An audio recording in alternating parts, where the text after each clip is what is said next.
How to add site logo in WordPress. So first, go to your dashboard and then just hover mouse over pages here and then just click on all pages. Alright, now here you can just open one of your pages or you can just create a new one, right? So I'm just going to open up this one.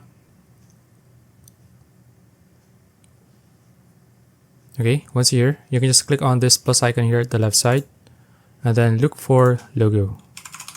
Just type it in here. Then click on site logo. Then here you can just click on this plus icon here and then just select your site logo from here, or you can just upload files from here. Alright, so let's say this is my logo. I'll just click on that and then just click on select, and there you go. Now you can just drag it here to make it bigger and just drag it anywhere that you want to put it in, right? And then you can just click on save again, and there you go. So that's it. If you found this video useful, please like and subscribe for more videos like this. See you in the next one.